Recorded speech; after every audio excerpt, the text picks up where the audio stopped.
ಭಾಗಿದಾರರಿರ್ತೀರ, ನಿಮ್ಮ ಮೇಲೆ ನಾವೆಲ್ಲ ಡಿಪೆಂಡ್ ಆಗಿರೋವಂಥದ್ದು. ಸೊ ನಿಮ್ಮ ಭರವಸೆ ಏನು ಕೊಡ್ತೀರಾ ಅನ್ನೋದ್ರ ಮೇಲೆ ನಾವು ಮುಂದೆ ತೀರ್ಮಾನ ತಗೊಳೋದಿದ್ದೀವಿ. ಇನ್ನೂ ನಿಮಗೆ ನಮ್ಮೆಲ್ಲರ ಸಹಕಾರ ಬೇಕು. ನೋಡಿ, ಇದು ದ್ವೇಷ ಭಾಷಣ ಅಂತ ಹೇಳಿದ್ರಿ, ಇಲ್ಲಿಂದಾನೇ ಪ್ರಾರಂಭ ಆಗೋದು ಬೇಡ.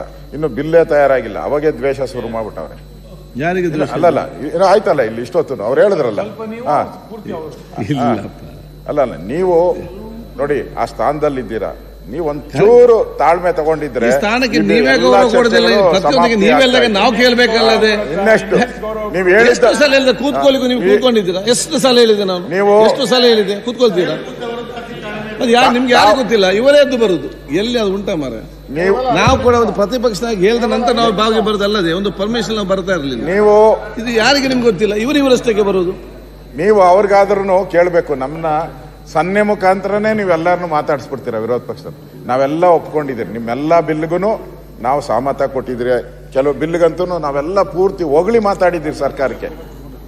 ರಾತ್ರಿ ನೀವು 11, 12 ಎಷ್ಟು ಹೇಳಿದ್ರು ಬರ್ತೀರಿ. ಈ ಸ್ಕೂಲ್ಗೂ ಹೋಗಲ್ಲ ಮಕ್ಕಳು. 6 ಗಂಟೆ 7 ಗಂಟೆ ಅಂದ್ರೆ 7 ಗಂಟೆಗೆ ಓಡ್ ಬರ್ತೀರಿ. 9 ಅಂತ 9 ಗಂಟೆಗೆ ಬಂದ್ರು ನೀವು 11 ಗಂಟೆಗೆ ಶುರು ಮಾಡ್ತೀರಾ. ಆದ್ರೂ ನಿಮ್ಮ ಮೇಲೆ ನಾವೇನು ಬೇಜಾರು ಮಾಡ್ಕೊಂಡಿಲ್ಲ. ಇಷ್ಟೆಲ್ಲ ಬೇಜಾರು ಮಾಡ್ಕೊಂಡಿದ್ರು ಕೂಡ ನಾವು ಸಣ್ಣದೊಂದು ಹೇಳಿದ್ದು, ಸದನ ಸಮಿತಿಗೆ ಒಪ್ಪಿಸಿ ಅಂತ. ಇದರಲ್ಲಿ ಏನು ಬಿಲ್ಲೇನು ಫೇಲ್ ಆಗಲ್ಲ. ನಾವು ಬಿಲ್ಲನ್ನ ರದ್ದು ಮಾಡಿಬಿಡಿ ಅಂದಿದ್ರೆ ನೀವು ಅದಕ್ಕೆ ಯೋಚನೆ ಮಾಡ್ಬೇಕಾಯ್ತು ಸರ್ಕಾರ. ಇಲ್ಲಿ ಬಿಲ್ಲನ್ನ ರದ್ದು ಮಾಡಿ ಅಂತ ಹೇಳಲ್ಲ, ನಮಗೂ ಗೊತ್ತಿದೆ ಕಾನೂನು. ನಾವು ಎಲ್ಲ ಸೆಕ್ರೆಟರಿ ಅಂತ ಎಲ್ಲ ಮಾತಾಡಿದ್ರಿ. ಇಲ್ಲಿ ಬಿಲ್ ಏನು ರದ್ದಾಗಲ್ಲ. ಬಿಲ್ ಅಂತೂ 100% ಆಗಿದೆ, ಹಾಗೇ ಆಗುತ್ತೆ. ಸದನ ಸಮಿತಿಗೆ ಒಪ್ಪಿಸ್ತಾರೆ, ಇನ್ನಷ್ಟು ಚರ್ಚೆ ಆಗುತ್ತೆ. ನಾಳೆ ಇದು ದ್ವೇಷ, ಇಲ್ಲಿಂದಾನೇ ಬಿಲ್ ಆದಾಗೆ ದ್ವೇಷ ಶುರುವಾಗೋಯ್ತು, ಬಿಲ್ಲಿಂದಾನೇ ದ್ವೇಷ ಆಯಿತು ಅನ್ನೋದು ಬೇಡ. ದಯವಿಟ್ಟು ಆ ಪೀಠಕ್ಕೆ ಒಂದು ಗೌರವ ಇದೆ, ನಾವು ನಿಮ್ಮ ಮೇಲೆ ವಿಶ್ವಾಸ ಇಟ್ಟಿದ್ದೀರಿ. ನೀವು ಆ ವಿಶ್ವಾಸಕ್ಕೆ ನಮಗೆ ಯಾವುದೇ ರೀತಿ ಅಪನಂಬಿಕೆ ಬರೋ ರೀತಿ, ಆ ಪದ ದ್ರೋಹ ಎಲ್ಲ ತಪ್ಪಾತಲ್ಲ, ಅಪನಂಬಿಕೆ ಆಗೋ ರೀತಿ ಮಾಡಬೇಡಿ ದಯವಿಟ್ಟು. ಮತ್ತೊಮ್ಮೆ ಸರ್ಕಾರಕ್ಕೆ ಸ್ವಲ್ಪ ಕಿವಿ ಹಿಂಡಿ ಅವ್ರಿಗೆ ಹೇಳಿ, ಏನೂ ಆಗಲ್ಲಲ್ಲ ನಿಮಗೆ ಅಂತ ಒಂದು ಮಾತು ಹೇಳ್ಬಿಡಿ. ಮಾಡ್ತಾರೆ ಅವರೆಲ್ಲ, 100% ಮಾಡ್ತಾರೆ. ಹೆಲ್ತ್ ಮಿನಿಸ್ಟರ್ ಮಾಡ್ತಾರೆ. ಸರ್ ಕೇಳಿದ್ವಿ.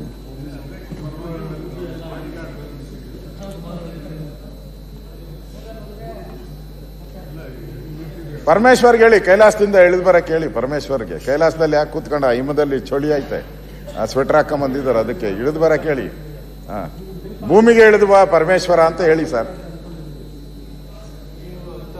ಅಲ್ಲ, ಚರ್ಚೆ ಆಗಿದೆ, ಬಿಲ್ ಎಲ್ಲ ಪಾಸ್ ಆಗಿದೆ ಸದನದಲ್ಲಿ. ದಯವಿಟ್ಟು ಪಾಸ್ ಮಾಡಿ ಮುಗಿಸಿ ಸರ್. ಇನ್ನೊಂದು ನಮ್ಮ ಸಮಸ್ಯೆಗಳು ಚರ್ಚೆ ಮಾಡಕ್ಕೆ ಬರೀ ಸುಮ್ನೆ ಆಯ್ತು. ಅವ್ರು ಮಾಡಿದ್ರೆ ನೀವು ಕೂಡ ಮಾಡ್ಬೇಕಾಗೆ. ವಿಜಯನಂದ್, ಬಿಲ್ ಬಗ್ಗೆ ಮಾತ್ರ ಅಂತ ಯಾರು ಕೂಡ ಇಲ್ಲ. ಈ ಬಗ್ಗೆ ಚರ್ಚೆ ಎಷ್ಟು ಜನ ಚರ್ಚೆ ಆಯ್ತು. ಇದರಲ್ಲಿ ಈಗ ತಾವೆಲ್ಲರೂ ಕೂಡ ಸದಸ್ಯರು ತಮ್ಮ ಆಸನಕ್ಕೆ ಹೋಗಿ ಈಗ ಒಂದು 2-3 ಒಳ ಮೀಸಲಾತಿ ಬಿಲ್ ಎಲ್ಲ ಕೂಡ ಬರ್ತದೆ. ಸಕ್ರಿಯವಾಗಿ ಈಗಾಗಲೇ ನೋಡಿ, ಈಗ ಅಲ್ಲಿ ಬರ ಸ್ಪಷ್ಟವಾಗಿ ಅರ್ಥ ಆಯ್ತು. ನೀವು ಆ ಕಡೆ ವಾಲಿದ್ದೀರಾ ಅನ್ನೋದು ಪ್ರಶ್ನೆ ನೋಡಿ. ನಾನೇ ಚರ್ಚೆ ಇದ್ದಿದ್ದು ಇದು ಒಂದು ಪ್ರಮುಖವಾದ ನೋಡಿ. ಅಲ್ಲಿ ಚರ್ಚೆಗೆ ನಿಮ್ಮ ಸದಸ್ಯರೇ ಅಲ್ಲಿ ಚರ್ಚೆಗೆ ನಿಮಗೆ ಅವಕಾಶ ಮಾಡಿಕೊಡದೆ ಅನ್ಯಾಯ ಮಾಡಿದಾಗ ಪ್ರಜಾಪ್ರಭುತ್ವದಲ್ಲಿ ಮಾತಾಡೋ ಹಕ್ಕನ್ನ ಮತ್ತೊಂದ್ಸರಿ ವಿಧಾನಸಭೆ ಅಧ್ಯಕ್ಷರಾಗಿ ಮಾತಾಡಬಾರ್ದು ದೇಶದಲ್ಲಿ. ನಾವು ವಿರೋಧ ಪಕ್ಷದ ನಾಯಕರು ನೀವು ಈ ನಾವೇನು ಕಾಂಗ್ರೆಸ್ ಅವರಿಂದ ಒಳ್ಳೇದೇನು ಬಯಸಲ್ಲ. ಇದೆಲ್ಲ ಆದ್ಮೇಲೆ ನಾವು ಅಷ್ಟು ರಿಕ್ವೆಸ್ಟ್ ಮಾಡಿದ್ಮೇಲೆ ಮತ್ತೆ ಅವರು 1975 ಇಸ್ವಿ ಎಮರ್ಜೆನ್ಸಿಗೆ ಹೋಗ್ತಾ ಇದ್ದಾರೆ ಅವರೆಲ್ಲ. ಮತ್ತೆ ಈ ರಾಜ್ಯದಲ್ಲಿ ಮತ್ತೆ ಎಮರ್ಜೆನ್ಸಿ ತರುವಂತ ಪ್ರಯತ್ನ ಮಾಡ್ತಾ ಇದ್ದಾರೆ. ಇದು ಒಳ್ಳೇದಲ್ಲ, ಇದನ್ನ ನಾವು ಖಂಡಿಸ್ತೀರಿ.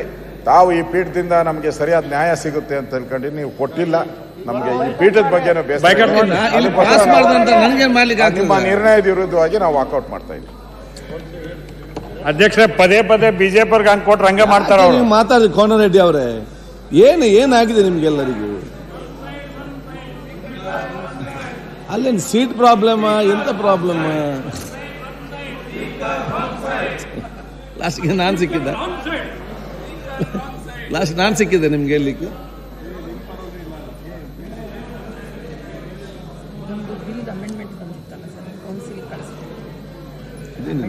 ಇದೇನು ಮಾಡ್ಬೇಕು ಈಗ? ಇನ್ನೇ ಸರಿ ಅಲ್ತು ಇವ್ರದ್ದು ನಿರ್ಣಯ ಬಂದಿದೆ. ನಿರ್ಣಯ ಮಾಡಿಸಿ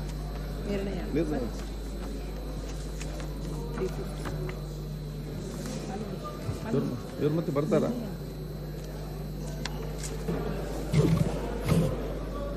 ಕೇಳೋಣ ಅಧ್ಯಕ್ಷರೇ, ಚರ್ಚೆ ಮಾಡಕ್ಕೆ ಆದ್ಮೇಲೆ ಕೊಡಬೇಕು. ನಿಮ್ಮ ಮೊನ್ನೆಯಿಂದ ನಮ್ಗೆ ಕೊಡ್ತಾನೆ ಇಲ್ಲ, ಯಾವುದು ಬರ್ತಾ ಇಲ್ಲ ನಮಗೆ.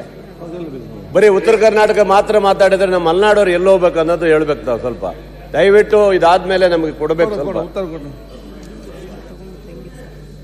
ತೆಕ್ಕೊಳ್ಳಿ, ಅವ್ನು ಬೇಗ ಮಗಂದು ಸರ್. ಯಾರು ಬಿಲ್ ಪ್ರೆಸೆಂಟ್ ಮಾಡ್ತಾರೆ? ಈಗ ಒಂದು ಬಿಲ್ ಮಂಡನೆ ಇದೆ, ಪರ್ಯಾಲೋಚನೆ. 2020 ಸಾಲಿನ ಕರ್ನಾಟಕ ಅನುಸೂಚಿತ ಜಾತಿಗಳ ಉಪವರ್ಗೀಕರಣ. ಮಾನ್ಯ ಅಧ್ಯಕ್ಷರೇ, 2020